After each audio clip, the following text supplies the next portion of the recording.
what we're going to be doing is Daggerheart, and what we decided on doing was the Witherwild, which is I'm going to say, somewhat Ghibli-coded fantasy setting. Ghibli in the true sense of the word, not happy and cozy, but happy and cozy, and also your friends are dying of a rotting disease, things like that. The basic idea of the Witherwild, just to refresh everybody's memory and to tell people who might be looking at this later what's going on. An invading nation, Haven, which was not an invading nation for a long time, has decided to become an invading nation by invading into the Fanewick, which you'll note there's a border kind of laid out here. And it's a very convenient mountain.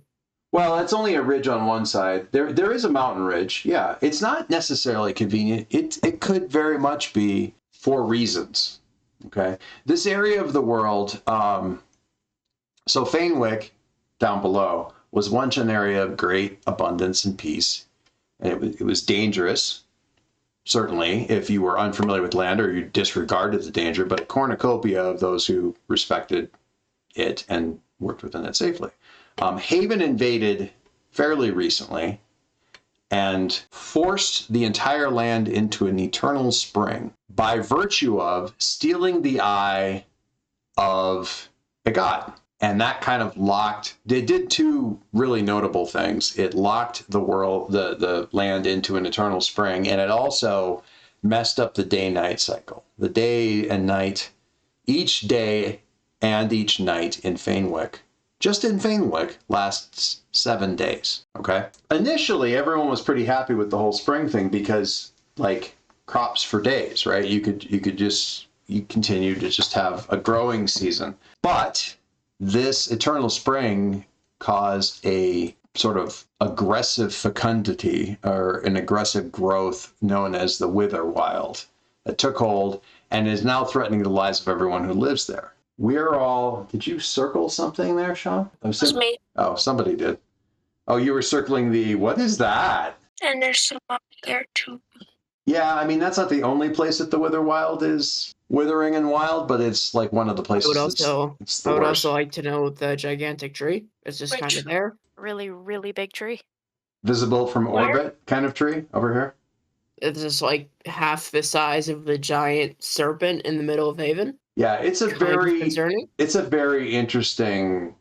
There's a lot of interesting landmarks on here, and hopefully we'll get to visit a bunch of them. The ominous superstructure, you'll love to see it. You say this is a big tree, but what if this section over here that I'm pinging is actually just the trunks of an old tree? How big would that tree have been?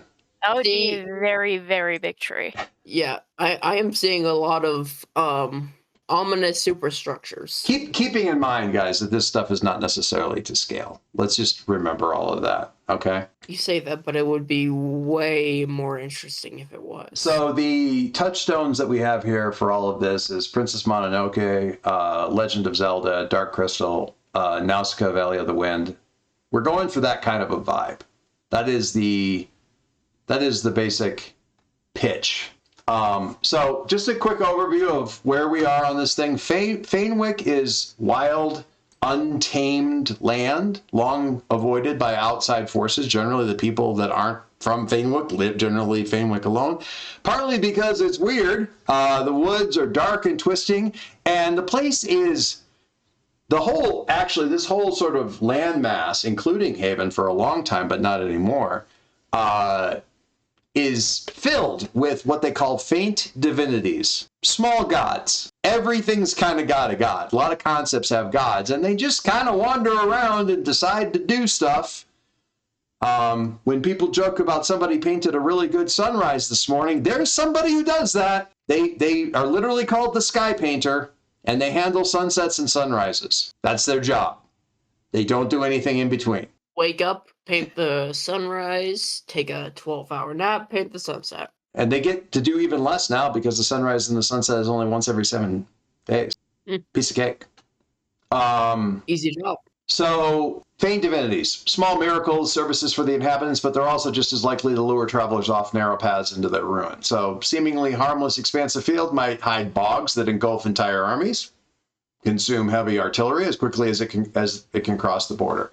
So, as a general rule, you don't mess with the country because it's not The country will mess with you. Yeah, exactly. The wilderness fosters hardy people who are bold enough to raise families where others have not, and strictly follow the unique rules that kept them safe. These wicklings, everybody calls them wicklings from Fanewick, remained insulated from their neighbors' wars until a plague in Haven forced the people of Haven to commit some pretty desperate acts. So Haven was once the most powerful force in the region. For centuries, these high stone walls of the capital city bore the phrase, the godless gate. While the original meaning was lost to common knowledge, if you knew the history of the city, ancient records, you knew that the founders of Haven wanted, in their section of the land, to be free of the influence of all these faint divinities that dominated the surrounding regions. So they hatched a plan, and they killed one of the most powerful faint divinities that were around. And they built the city in its corpse. This guy, this big old feller. This big old feller. Let's zoom in on that. I'm going to zoom in on that big old feller. The name is Charles. His name is not Charles. His name was, in fact, Shunaush, the granite ophid, which is another way of saying the granite snake. Shunaush. So they killed it, and then they built a city in its body. Metal as fuck. I do respect it. While their exact method of deicide is forgotten, their victory ensured that Haven's dominance in the region for centuries to come. They made their home behind his remains, which became the walls that Haven is known for. But our little faint divinity got his revenge in the long run. As the Havenites carved through the stone body, the fine dust left behind settled in the surrounding earth. There was a time of prosperity over many centuries while the scales of the god remained undisturbed, but progress is its own pressure, and eventually the growing population and the activity in the land around the city stirred up. You know how asbestos is not actually dangerous as long as you don't fuck with it. You can put asbestos tiles in a building to make it fire retardant. That's fine. It's when people mess with the tiles and crack it and then asbestos dust gets in the air, that's when it's bad. Because the little fibers get in your lungs and it's like they dig into the flesh and they never leave. They don't go anywhere. And they just stay there and eventually they cause cancer. It's kind of like that with the digging. Once again, Farmers tilling in the soil where the scales had been and digging them up and hacking into deeper stone. The ancient stone dust rose to the surface. The same walls that brought the city's security became the crucible incubating a plague. Over the last two over the last 2 years, over half of Haven's populace fell to a disease known as the serpent sickness. First, the victims cough up dust. Soon after, their skin breaks out in a scale rash. Finally, their body starts to harden. First, the flesh and bones and soft tissue, spreading until finally their organs begin to ossify. Once it hits the organs, the serpent moves so quickly that sufferers will petrify where they're standing, That is so fucking metal. I love it. which has filled the city of Haven with statues of victims in their last moments of agony. Have you looked at the thing? I looked at the... Okay. And we're already... He dead. Yeah, he's a big dead guy. He dead. you know, sure. For real. Very nice. I could tell exactly who's doing that. Can you? No, you can't. No, you can't. No. Shut up. Kaylee, I'm going to remind you that your family is from Haven. Yeah. And Sean's originally a shock troop from the Haven armies. The only native Wickling is our fairy friend, Stoat. Nope. So, the High Mages of Haven, Archmage Phylax, pronouns they, them, discovered a rare red flower called the Crimson Lady's Veil that could cure the serpent sickness. These buds grow prolifically across Fanewick in the spring, just in the spring. But, this is the problem, you need the red ones, and the red ones only grow 1 in every 10,000. The rest of them are white. The whites don't help. Well, shit. So in order to get enough of these things to have any impact, they need a lot more flowers. Desperate to save their people from the plague, Haven invaded Fanewick to amass the scarce red bugs. Their forces plunged into the deep wood. I'll give you one guess where specifically. Things are wild. See the really bad part of the map where it's really, really withered. Yeah. Under the guidance of the Archmage, plucked out the reaping eye from the most powerful faint divinity that protected the land, the great owl Nicta, the shepherd of the seasons. The shepherd kept Fainwick in balance by turning her eyes upon the land. First the ripening eye, and then the reaping eye. Thus, Nicta maintained the cycle of the seasons: growth, decay, death, rebirth. With her reaping eye removed, Nicta can only watch over Fainwick with the sowing eye, the growing eye, forcing the land into everlasting spring. Okay, so in the years since, Haven has conquered the bogs of the area, this whole section. And actually, if you want, zoom in on where the bogs are at, kind of in the middle here. I'm going to ping it. Because if you go in there close, you'll see some constructs. Some of the these big boys. Big boys. So they I have art for this. they've taken over the bogs, turning them into, you know, the idea of like rice paddies where they'll like put in the rice and then they flood it, kind of. This is where these flowers tend to grow. So they have sort of forced the bogs into a monoculture of these flowers. Okay. And we love monocultures. They're great for the environment. Except they're not. The endless growth once seemed like a gift quickly evolved into a scourge known as the Witherwild. Fainwick's flora and fauna flourished unchecked and uncontrolled. Animals swelled to massive size. Trees warp, twist, and begin to hunt people. Vines creep along the forest floor, strangling anything and anyone they can get in contact with. This explosive growth is unconquerable and unrelenting, with no force able to stop the burgeoning burdens for long. Prior to the serpent sickness and the shepherd's endless growth, you all lived relatively peaceful lives. But when the danger demands a response, even the unprepared and the unwilling must make a stand. And that's where we're going to start with that. So I have a question for you to think about, Kaylee. Sean, we have a pretty good idea of what happened. It strikes me as being a bit like the origin for Finn from the Star Wars sequels of, you know, shock troops for the Haven military. Something traumatic happened where he was forced to either witness or partake in some bad situation, and he basically shed his armor and deserted. Or I just got like really, really beat up. You got really beat up and you were taken in by somebody from, if you want to go that way, then yeah, you were really messed up. You were left behind and you were taken in by someone in the Fainwick who fixed you back up. Clarity. In any case, regardless, you were fixed up by Clarity, and in the process of that became close with Clarity and her daughter, who is now no longer around. So, and unfortunately, her grave is right in the middle of the Witherwild. Well, a section of the Wither. I'm not saying it's actually here, but it's definitely somewhere bad. It's not great. So, question that I have for you, Kaylee, to think about, you don't need to come up with the answer right now, is you've left Haven. And I know, like, I looked at some of the background and stuff like that. I don't know if you guys looked at the little relationship map thing. So we got kind of the relation. I put in all the different relationship stuff. And one of the things that was mentioned in there is that Stoat was spotted by somebody who knows Kiki, one of Kiki's exes. And I put in the note, probably her betrothed has been chasing Stoat to find Kiki because you were betrothed. So we were indeed. What I'm curious about, desperately curious about for us to, you know, eventually explore is, when did you leave? Did you leave like after the invasion? Had you already left the city before all this happened? So the whole thing with the serpent sickness, that happened after you left? That was 2 years ago. Did you leave as part of that? Did you leave during that? Have you been in touch? Like, okay, tell me if this is too much. All right.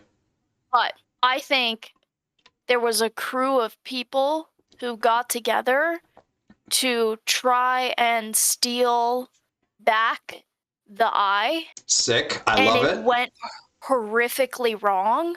And that was the event where Sean ended up saving my life. I think that might not necessarily work because he probably wouldn't have been in the city at that point. Okay. But if you got caught as part of that, breaking into the Wizardarium. Yeah, but I was in in like the higher echelon, so I was the person getting people inside. Go ahead. Something went wrong, clearly, and there's not really a way to be a part of something like that and not have people know that you were a part of that. Yeah. In one way or another. So something went wrong, and that's when I left the city. I think that there was I'm going to just color that a little bit. I'm going to throw out some thoughts out. I don't have to say that this is what's going on, but what I think is likely, or what I think of when I think of this, is like, because you're a noble, right? You're noble. You were born noble. You're not highborn in your background, because that's not where you are right now. But you have a background for that, experience for that. What you see a lot of times in revolutionary movements and stuff like that is the idle, young, rich are the ones who are calling for change or decide that they need to do something.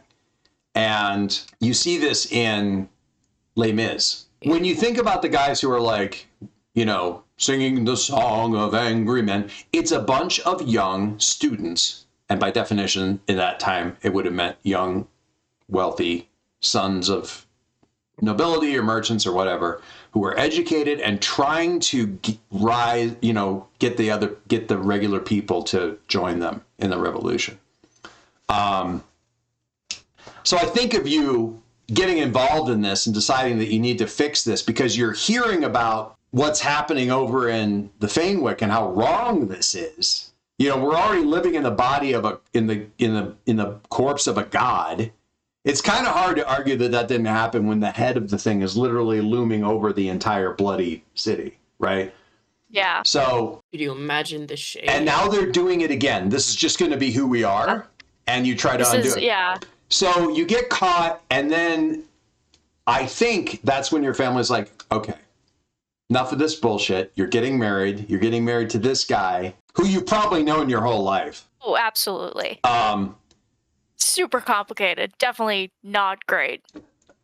I'm not convinced that he's a bad guy, but this is being forced on you, and that's when you dip.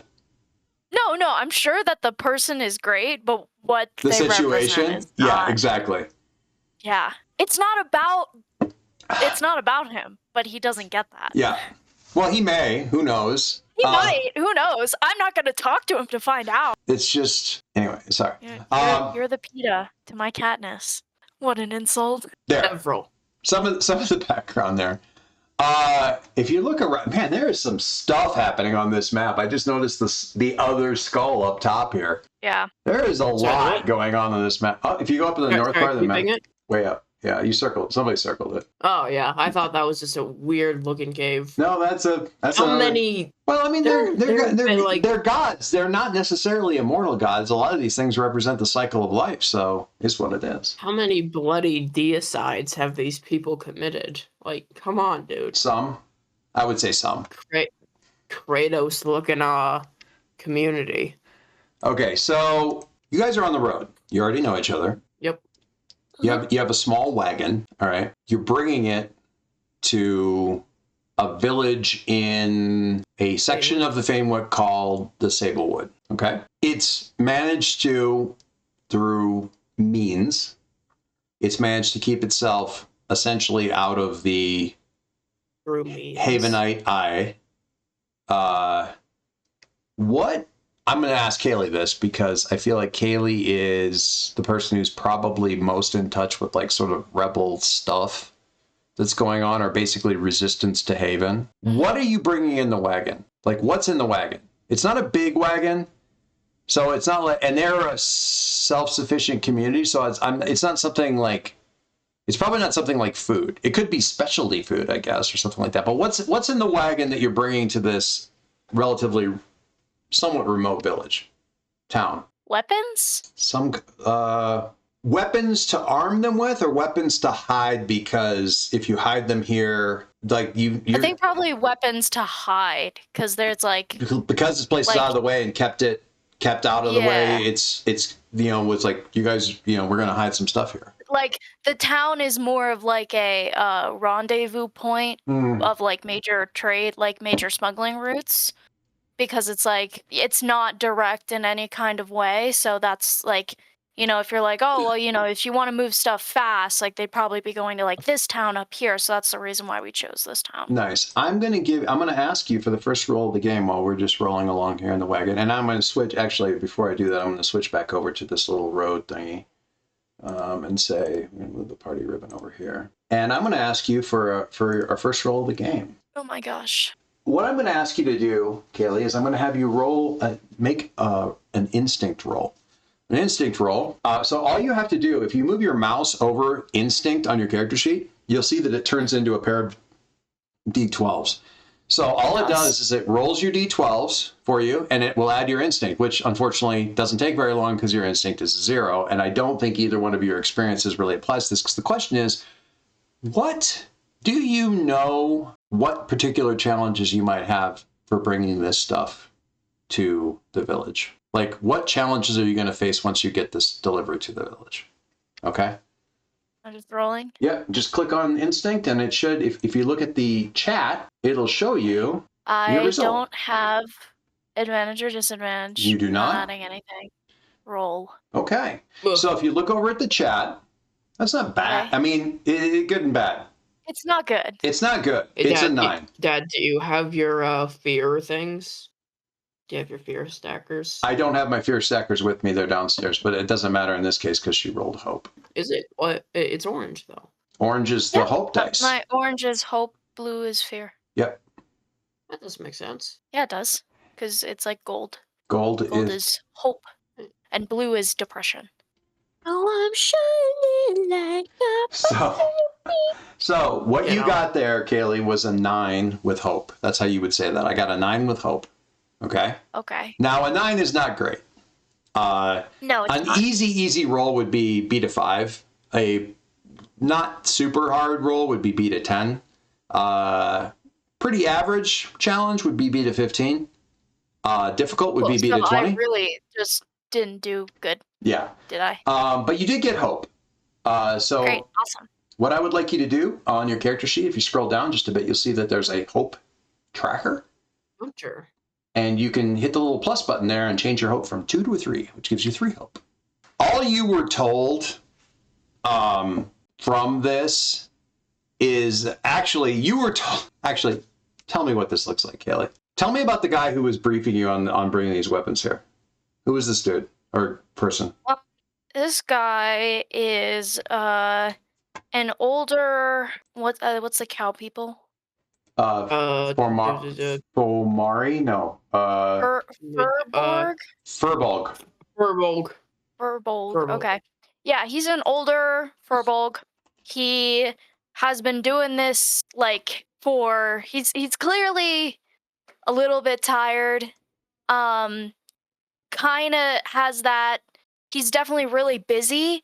So when we were having the conversation about it, he's also in the middle of, he's like having conversations with a bunch of other people. Yeah, I know that shipment's supposed to come in. Okay, so when you're doing this thing, you gotta, wait, hold on, just 1 second. No, I told you that we can't do that yet. Like, he's really in the middle of a bunch of other things. He's also exhausted and tired, and he's just and then at the end of the quote unquote conversation, he's like, all right, does that work for you?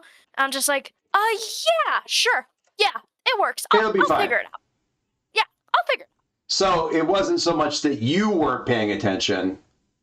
Oh, I was paying very close attention, but I've also never done this route before. And he was clearly very busy. Okay. Saris, he's there on the board. Is he? Okay, reload. I'm reloading my thing. Hold on. Yeah, I see him now. Okay. Yes, that's him. That is the boy. Older dude, That's the man. Are you getting it, Sean? Yep, I'm getting it. Okay. I had to reload it. Yeah, we'll call him Saris. Put him off to the side. Good job, Saris. But you're not feeling too nervous about it. He didn't make it sound like it was super complicated. You may have had a conversation like this with me in the past where it's now the thing you got to remember with these guys is, and then he would get interrupted. Yeah. And you're pretty sure that there was something there that he definitely wanted to tell you about dealing with this village. He just never got around to it. Yeah. And he ended the conversation thinking that he had told me everything, and Didn't. Didn't. Okay. So I think out of the three of you, you're probably running the cart. Okay. I say running. You're steering the cart. Weapons are in the back. Tarps thrown over them. Noni probably walking alongside. Stoat, are you flying? Are you riding on the cart? Or are you riding on Nani? Or walking? I guess you could be walking. I'm riding on Nani. Riding on Nani? Sitting on my shoulder. Okay. Yeah. Like sitting on Nani's shoulders. You're not very big. I mean, he's big and she's not, so. Yeah, I know. I just tiny little. I'm not that adorable. tiny. Nah. Actually, what if you're pulling the cart, Sean? Because it's not it's not a super big cart. Yeah, I think that would be cool. You're my pack mule. I have the map with the river and the cart on it. Is that if that's what you're talking about? That is what in fact I am talking about. That is, I do see that. Hi There you go. We have a new map. New map. Whoa, why is... Also, I am pulling the cart. We can't see anything yet. What's that? Look at those arrows, guys. Arrows. Oh yeah, she sees a little right there. What are you? Yeah, pay no attention I wonder to that. what that's about. I'm sure that's fine. Don't worry about it. Don't worry about it. All right, so you guys have finally made it to the Sablewood, which is a sprawling forest of colossal trees that some say are even older than some of the faint gods. Which is really quite worrying. Yeah, it's a place renowned for two things: sunken pathways that provide the trade routes for many merchants, and its unique hybrid animals. Even now, from within your carriage, you can hear strange sounds: the low calls of lark moths, the croak of lemur toads, the skittering family of foxbats in the underbrush. Awesome. Okay. Foxbats. Metal. I would love a foxbat. Would you? Metal. Could somebody make a plush? Oh, you know how to crochet. You could just... Yeah. So I already asked...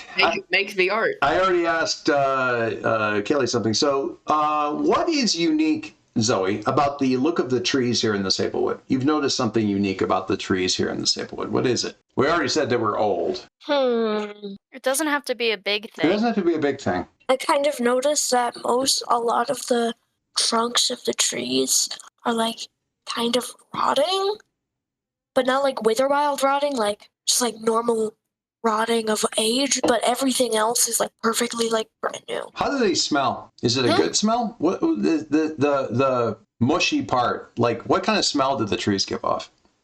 Banana smell. Banana smell. Oh dear. They smell like bananas, ripe bananas. Okay, so that I want you to, that smell of the bananas starting to go off that you get when you walk through the kitchen and they're up in the thing, and you kind of get that. So that I want you to imagine the air kind of close with that kind of heavy scent in the air, that kind of thing. All right, so Kiki, as your mighty steed carries the cart drags your cart forward and around this kind of tight corner, you actually get one of the wheels coming off the ground a little bit because he's turning too tight. It isn't like they're going around that fast, but if you turn tight enough, it kind of starts to bind up. You've discussed this with him in the past. I'd like you to make an agility roll for me. Oh, I love agility rolls. Sean, would you like to help? You can spend. Sure. How do I do that? You can spend hope to help.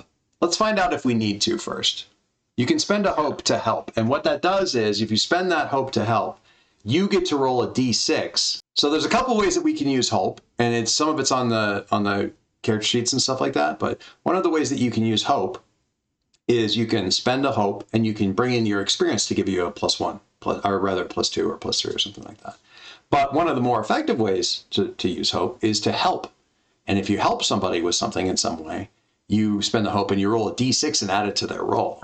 That's actually, numerically speaking, actually a better way of using hope, but it could be. Let's see how shit I roll first. Yeah. So you're coming around the corner. No advantage, no disadvantage. What's your agility? +1. 14 with fear. A 4? Oh, with fear. Interesting. Okay, Yes. so that's fine. 13 is really what you needed. You just kind of have to like step left, step left, step left, and he turns and the wheel kind of unbinds, so you come bunking back down there. Flipping over the cart again. Please, straighten out the wheels. Oh my god, we've talked about this. Why do you sound like Prepotente? Because it would be awesome. All right. Leave me alone. So you can see there's some kind of landslide sort of thing up ahead, That's bad. And just in front of the landslide is an overturned merchant's cart that's laying sideways on the path. Let me see if I can get another. I'm just going to put it there. It's not going to be overturned because I don't have that image, but we'll just get this little bad boy and we'll put him here. And he's kind of like just, because it looks like they tried to turn around and pooched it. Fail. And Well, that bodes incredibly well for us. scattering of fruits and vegetables litter the trail. And stepping around the side of the carriage is a Strixwolf. Don't know what that is. A fairly large creature. Call it big for a dog. Okay? Like a big... Would that happen to be in the book? No. I was just looking for a real life image.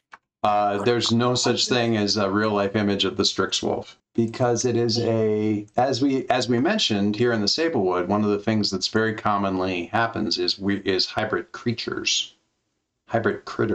Okay? So what you get... Yeah. My God, I want one.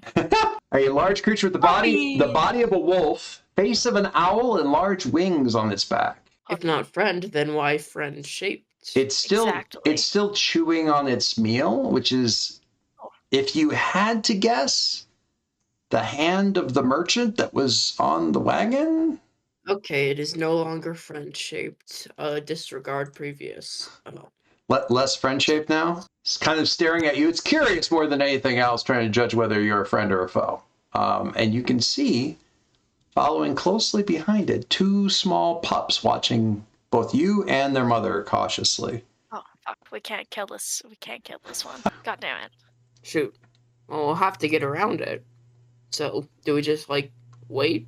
How strong are you exactly, darling? Can you carry us over the cliff to the side?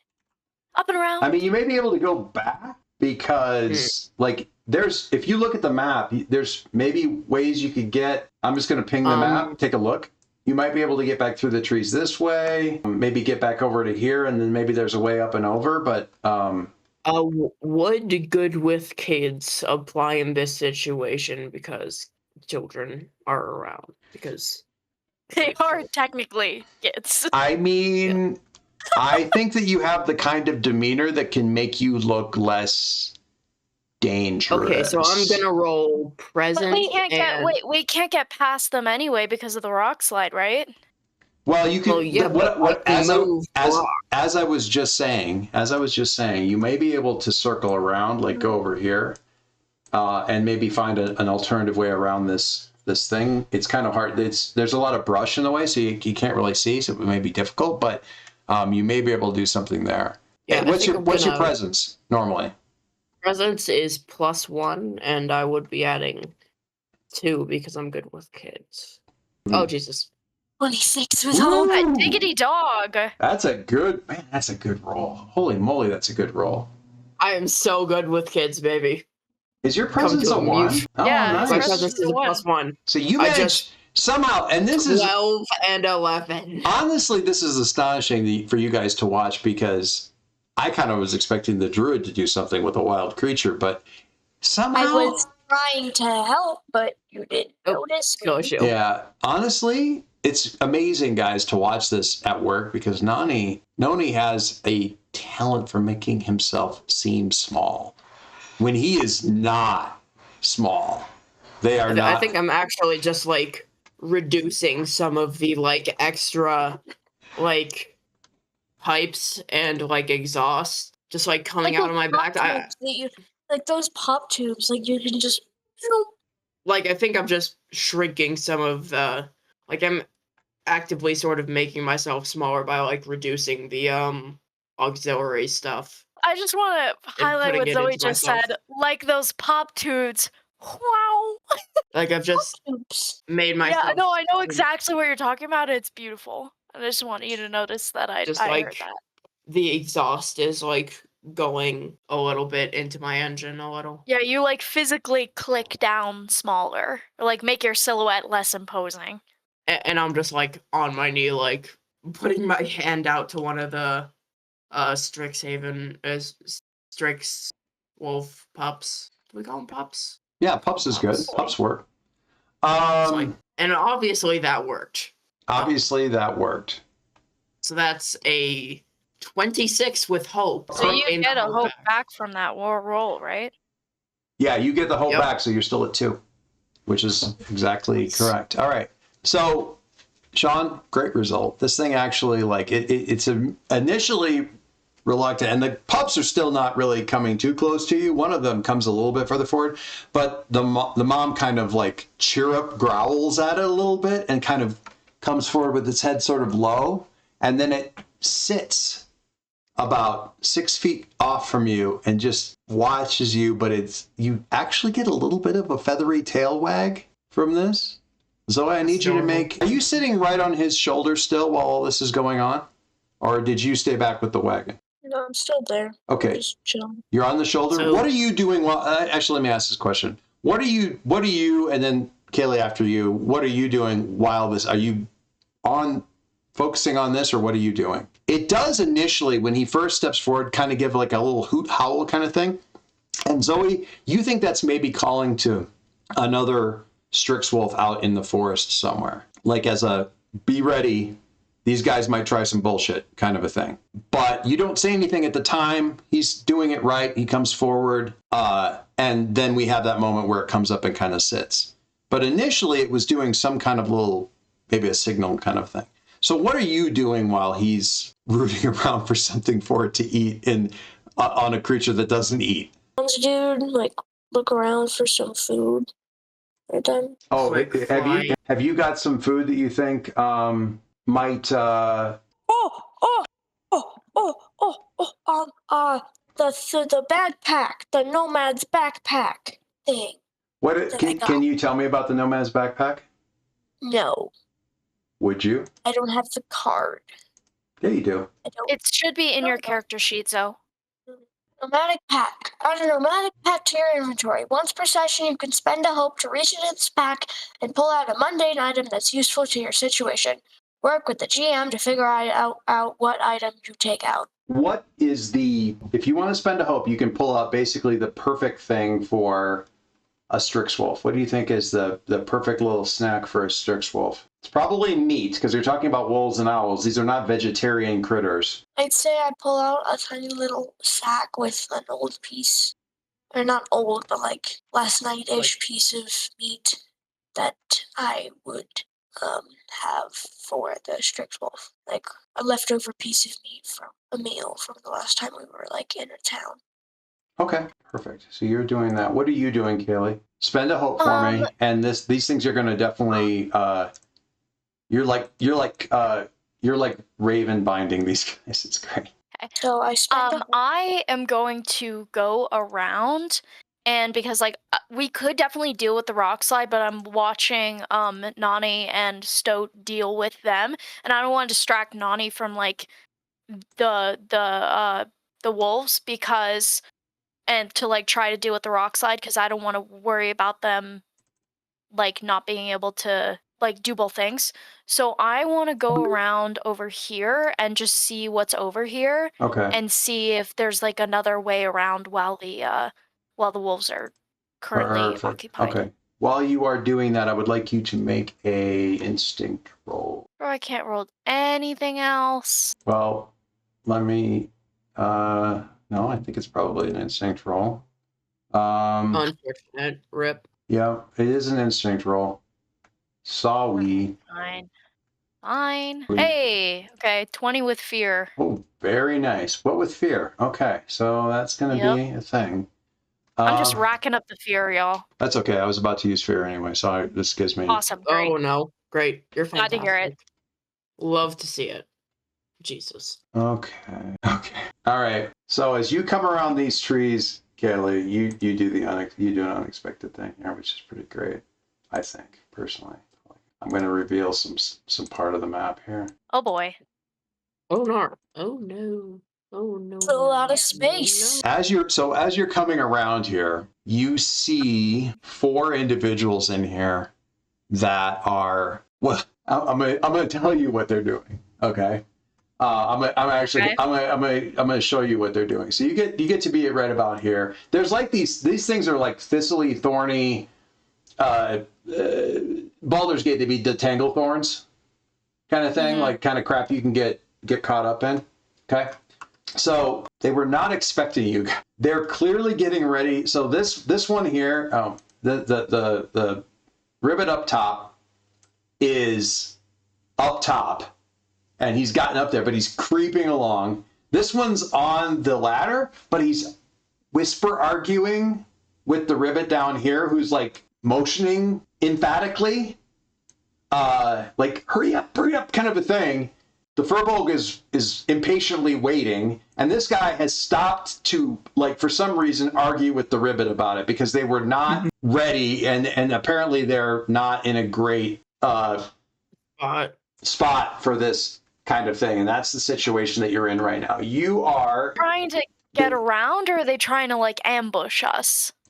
They are definitely they were setting up to ambush you. That's the definite feeling here. You're about. So I shouldn't say hello. No, you're within.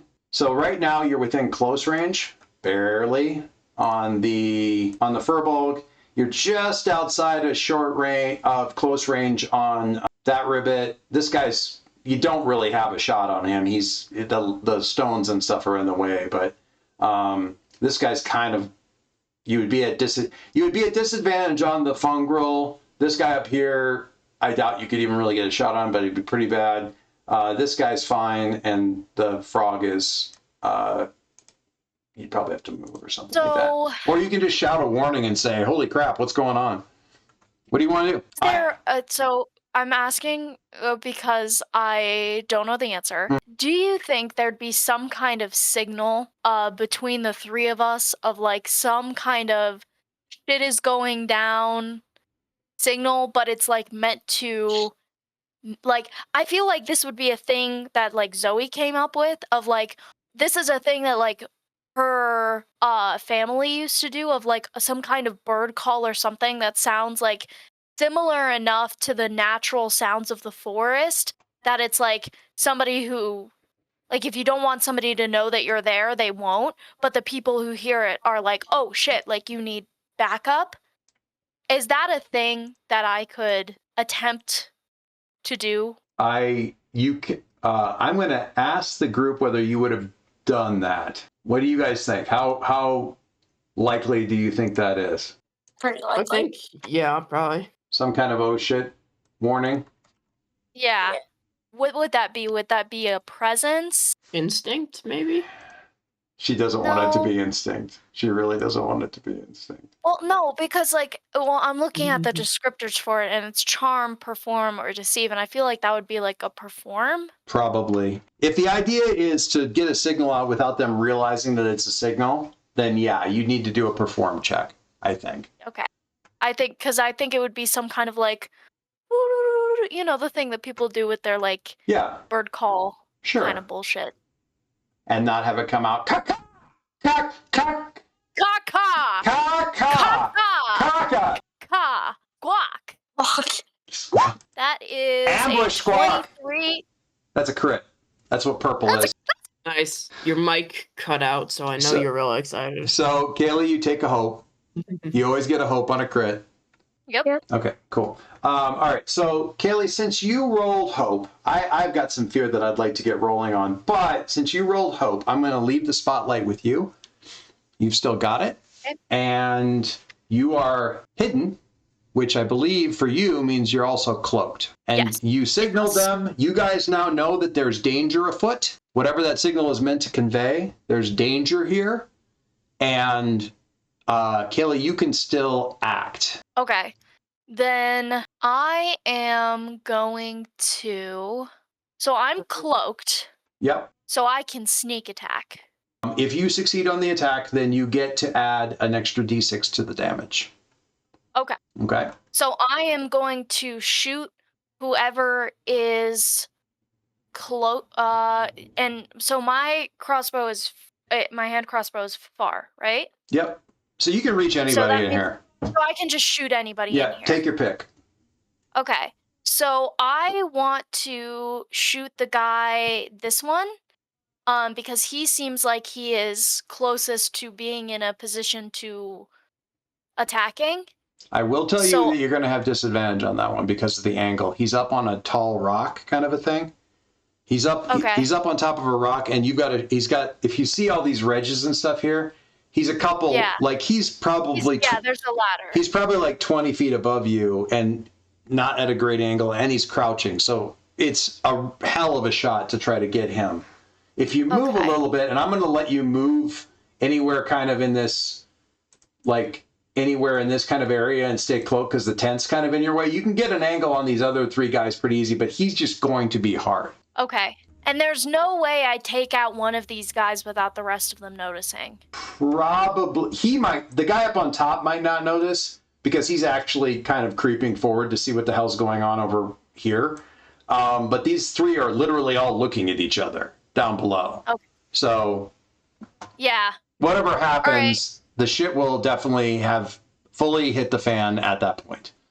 I will try to hit this guy then. Yeah. The frog.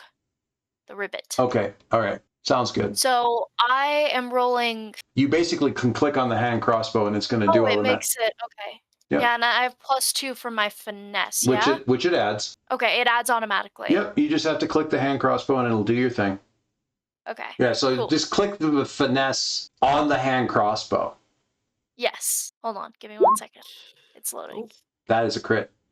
That's a crit again. Holy shit, guys. So, first of all, it's a crit. You automatically get the maximum amount of damage that the weapon can do. Goddamn. Okay. So that's 6 right there. Boom, 6. Then you roll the weapon damage, which you got a 6 on. Goddamn. Now you're at 12. Holy shit. Then you roll your backstab damage, which is 2.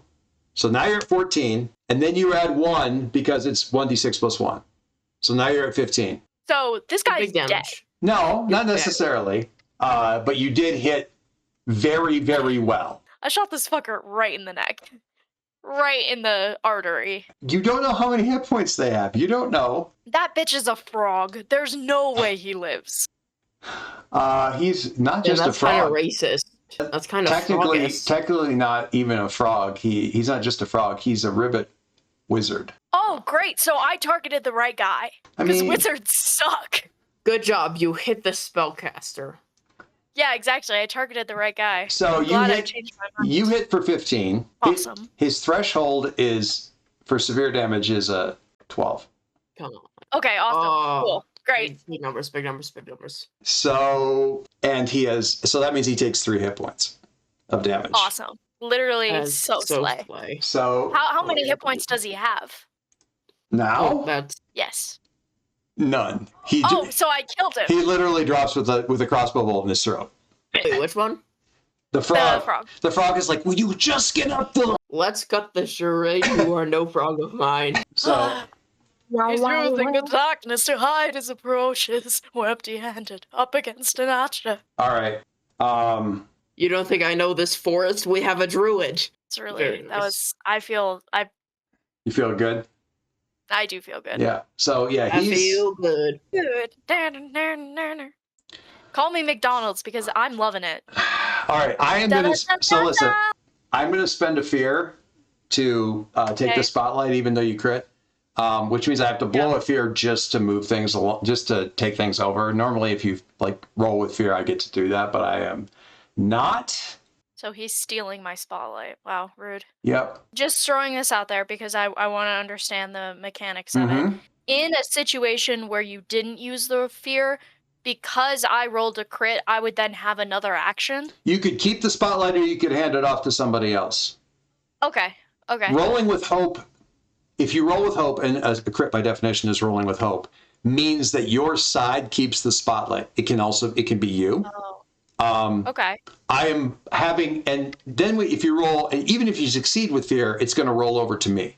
Counterattack, whatever. Yeah. Fail with fear, I might do damage to you and then attack you again anyway, especially if it's a melee, that kind of thing. In this case, I'm having to blow a fear just to get a second to do anything. I feel really good about that. Because otherwise I'm going to have to, murder your whole team. Anyway, please tell me that we can get these wolves to attack on our side. So these guys, this guy moves up because he honestly doesn't know this other dude is dead. and he is going to make a ranged attack. He's going to. Been waiting my whole life for this. He's going Can't to. wait. He's going to go for what he perceives as the weakest member of the targets there, and he's going to whip a dagger at Zoe. See, she's on my shoulder, so I could just. Yeah, you're close enough for defense for sure. So he's going to do that, and for that, Don't you have a move? Don't you have a move for that, Sean? I'm just curious. He Yeah, does. looking at my character sheet, I'm gonna see if it even hits her first. Yeah, I was about to say I'm pretty sure it doesn't matter unless it hits her. So You go and make that roll, Ned. I have to roll this manually because I don't get fancy buttons. Oh wait, that's what? all right. I like rolling things manually. I actually prefer it. But to be fair, my luck with rolling things digitally is so much better than rolling things manually. That's gross. Oh. So that's an 8. Zoe, does an 8 hit your evade? Evade? So what's your damage threshold, Zoe? No, that's not what it is. Her It's not? evasion. I'm rolling to hit her evasion. Oh. No, Now, what's your evasion? 11. Great. Love Would that. have hit Sean. Probably, maybe. Sean, would it have hit you? An 8? Yeah, Barely. I think just about. Yes, she is the weakest, but she's also smaller and harder to hit. Yeah, she's small. I'm gonna roll a hit. Who are you attacking? I'm just gonna throw the knife north. Okay, you hit Sean because he can be targeted by compass directions. All right. The thing swears under its breath and ducks back to grab like something. He ducks back a bit. Actually, I don't even think he does that. He's just there. When this, okay, so I'm gonna ask Zoe because she hasn't done much here yet. Zoe, what are you doing while you're up on his shoulder? And this man just threw a knife at you that you so expertly dodged. You got a ribbit up here on the rock up above. Ribbit. A ribbit. Thinking. Sean is chomping at the bit here because he desperately wants to do stuff, and he's got weapons picked out. You guys are still like My dual staff dual staff. to attack him back. Okay. Ooh, okay. So that is a 9 with hope. So you, Zoe, go ahead and increase your hope. Zoe, you hit the blast, but the frog is ready for something, and he ducks down a little bit up on the ledge there, and the blast does not reach him. Who do you think should have the spotlight now? Do you want to keep it, or do you want to keep moving forward? You did miss, so maybe you hand it off to somebody else, but you could also fly. Yeah, I'll give it to Sean. I would say with the dual staff thing going off, the two cubs like kind of squawk a little bit, and the mom stands up and does a little chirp kind of thing, and the two cubs like basically leap up and clamp onto her back, like they cling onto her back, and she crouches like she's going to take off because getting out of this, getting out of this bullshit. As long as they're safe. Yeah. As long as they're safe. I would have to use the stop card otherwise. Yeah, fair enough. I think I'm just gonna see if I can't like brace and then jump up to the ledge where this guy is at and see if I can't hit him with a warhammer. Okay. You gotta make a jumping. All right. That's going to be, I'm going to say it's an agility test for the jump. Okay. That's fine. And probably a pretty, well, you are pretty tall. It's still going to be a pretty, I think we're going to, I think we need about a 13 on the jump to get to where you can reach this guy.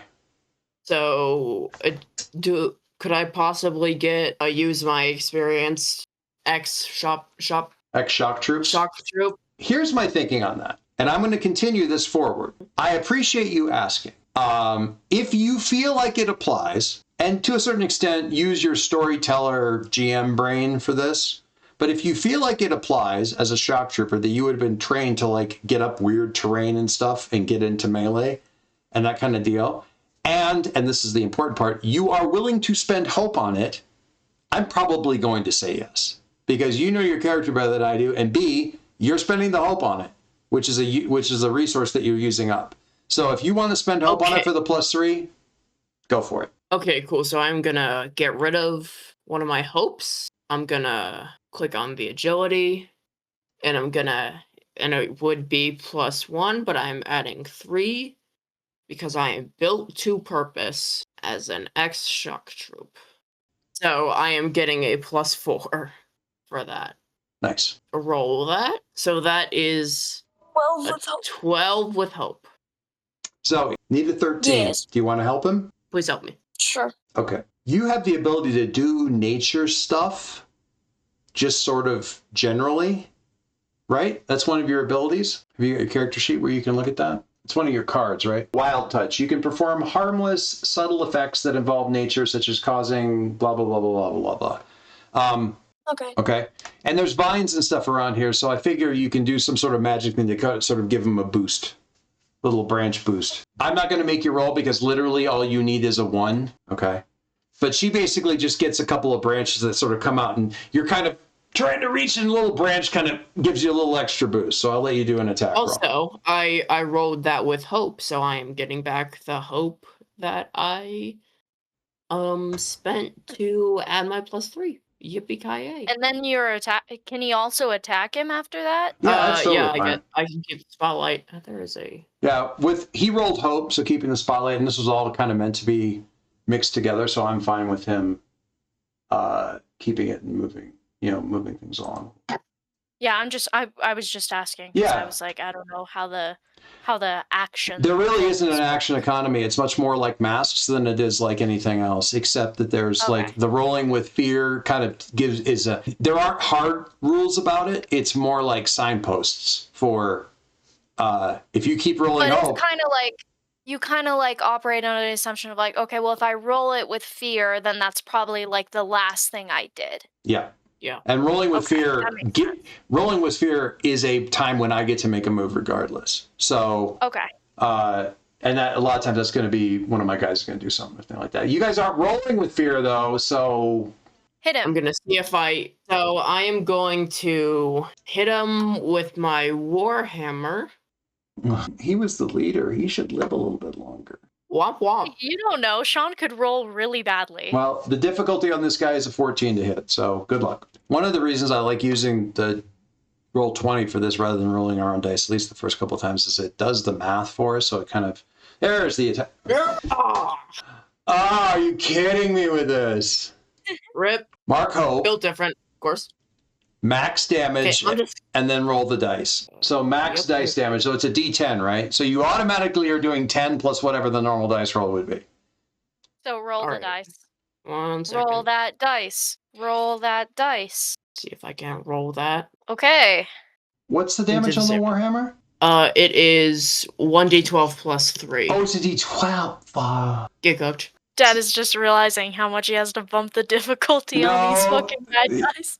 All right, so do I automatically roll the maximum damage? So you automatically listen. You automatically get 12 because. So 12 plus 3. No. I have 12 plus the 11 plus 3. You get the 12 maxed. Then you get your normal die roll. Then you get the plus 3 at the end. So you get the 12 as a max. I'm glad we're doing this on roll 20 because there is a 0% chance I would be rolling this well if I was actually rolling. I have dealt 26 damage. That's crazy. Well, no, math. not 26 damage. 26 to the damage threshold. You did 26 damage. You not necessarily get the 26 hit points. So he's a wizard. So that's. Oh wait, no, he's not. This one's not a wizard. This one's not a wizard, Harry. This one's dead. Nevertheless, 26. Assuming that meets its severe damage threshold. Do you think? At this level, in this economy, In this action economy. That's funny. And this action economy is pretty good. Okay, yeah, that's disgusting. All right. So that one, yeah, you're kind of like clinging to you drop back down, but you're basically like, I'm gonna put you right down at the base of the thing. You came up there high enough to like basically grab the edge of the ledge and just wow, and then you drop back down like. But oh jeez. Counterpoint: that man does not have a head anymore. 23 plus 3 is 26. You did not double his damage, his severe damage threshold. No. Yeah. So 26. Yeah. He takes 3. Obviously, he can take 3 and still be standing. However, he is just really hurt. If this were Baldur's Gate, there'd be a lot of blood on the ground where he was standing. Like a Honestly, lot. I'm impressed he lived. Good for him. You know, Uh, he'll get to be hit one more time before he meets those pearly gates. damn it. Yeah. He's so mad. No, it's fine. It's fine. I'm just trying to see what to do. Cope, seethe, mode. Opium. Wait, so Sean crit, so he gets to still choose who has spotlight? Yeah. I am gonna give the spotlight to Kaylee and her apparently very difficult to string bow. The old king's. I it's the haven't old even king's gotten bow. fear from you guys. Like, you keep rolling hope even when you're not critting. I am just gonna. I will attack Zoe and then I'll give it back to you, even if I roll. You're going to it. attack Zoe? No, I didn't dare. Yeah. Dad's taking any advantage he can get. I was hopeful for He's a like, second. all right, so you attack Zoe. I'm going to shoot the furbolg. Okay. Give it a shot. Unfortunately. Difficulty's 13. Yeah, just give it a moment, please. Okay. All right, there you go. A 23 with fear. Okay. Oh, that's not what I wanted So to do. mad. Why are you mad? And then I can roll my damage, yeah? Yeah, roll your damage. Go ahead. You definitely See, hit with this the one won't 23. be- This one won't be crazy. Yeah, Oh, that's a 2. it's a 2. Damage, I mean, you're still going to get a light one. So, yeah, it grazes them, but not so much that they... All right, I am going to spend some fear. First of all, I get my turn back because... Yeah, you get it. So Finally. And wait, before you do that, sorry, Hope, before you do that, I'm going to turn on Rogue Hope, which is spend 3 hope to gain a +2 to your evasion until the next time an attack succeeds against you. Otherwise, this bonus lasts until your next rest. So I'm just going to do that real quick. That's fair. Oh, wait, hold on. 15 Straight out. I have to evasion. do it on my main sheet. Okay. And then I will also minus my hope down by 3. 1, 2, God. 3. And now my evasion is a 15. All right, I'll tell you straight up what they're going to do. They're going to make agility tests to fucking run. Okay. As far and as fast as they can go. Zoe, if you want to keep track of them, you can get up in the air and fly and just follow them along. But essentially, this guy is going... I'm going to give me an arrow here. Is going to... He's going to start screaming a lot. I thought this guy was dead. No, he took damage. He got hit very hard. It did not kill him because he's tougher than the frog. Then the other frog. He's also a frog. The other frog. Yes. Would frog be Honestly, a slur to the rivets? I would recommend so. Zoe that when just let him go. You know what I mean? Just let him live. Let him- I will know. We've already killed one of them. It's a little mean, you know. Zoe, do you want to keep an eye on, get up high and keep an eye on them at all, or what do you want to do? I think I'm just gonna stay here because I don't think. Actually, Zoe, what if they're you might want to keep an eye on them a little bit because we don't know where they're from or what they were doing, and if they're from the town, that's bad. Yippee! Fly, fly, fly, fly, fly. Okay. Now, just to make it clear, I'm using up some of my fear You're moving. tokens to. Unfortunately, it's their fear, not your fear. Yes, I'm gonna go up here. Whoa! Holy moly! So they're running along the top here, and then once they get down to the end of the cliff, they're going to be clambering down and basically just legging it off into the forest as fast as they can. Basically, They got a whole camp set up. Dang. yeah, they were here, yeah, for sure. And now, Kaylee, just so you can see this, there's also like a little there. So there's like it's not wagon friendly, but it's walkable trail kind of around the backside of this. I'm not carrying all those weapons. You get the impression this is if you look at this during a heavy rain season, this is probably all water except for the high parts. Yeah. So yeah. Okay. Tell me, broadly speaking, what you're doing. Are you just going to clear the rocks out of the way and move on? Are you picking this place over? I'm going to see if I can. I want to wait. Can I? Yeah, Zoe, you kind of didn't get to do a lot. I can fly back over here-ish and first of all figure out what's behind this stuff. Ping it? And then Oh, it's just a part. Listen, that's just a part of the map that I have not exposed because it has a bunch of stuff in it that isn't actually here. It's just on this map that I used. Okay. Does that make sense? okay. I will open it up. Just understand that none of the gear that you see here is actually here. Okay. But there's the land. Just imagine the wagons and the extra campsite and all that crap is not there. Okay. Okay. So I fly from here to over here and see if I can help clear the rocks from this I'll see side if I can't be and see on. if he can clear the rocks. He should be able to clear the rocks pretty well on his side. You're pretty small. Yeah. So I'm gonna try to. Last time. Going around, what are you guys doing? Kaylee. I am absolutely picking this place over, looting the body, doing all the things, That buddy gonna loot. that seeing if I buddy. can find any kind of information on if these guys were just like chilling out here because this is a path that people follow through, if they're like from the city and I've just totally screwed us over, or like what the I gotcha. just like trying to figure out a little bit about them and also taking anything valuable that they might have left. Sure, absolutely. Kind of left in a hurry. Because they left everything behind. Yeah, we kind of made them leave in a hurry. Big numbers. 40. Why? What's that? Jeez, that's 4d12. Yep. Okay. Kaylee. The wizard had a really nice bedroll. You're assuming it's a wizard because it had some books piled up next to it. Really, Like a nerd. really cozy bedroll in this tent right here that I'm panging. You might want to keep this one for yourself. During downtime with your premium bedroll, you automatically clear a stress in addition to whatever other stuff you do. Fucking awesome, dude. Premium bedroll. Premium bedroll. Uh-huh. I stole from a dead man. Dead man on the ground. I said dead man. A couple pairs of manacles, What are manacles? Which are Manacles? like handcuffs but bigger. You know what I'm talking about? Locking manacles Okay, with the chains hanging off. Yeah, and there were only 3 tents, and there are only 3 tents, and one of them has manacles in it. No. Somebody here is very kinky. If you know what? Fine.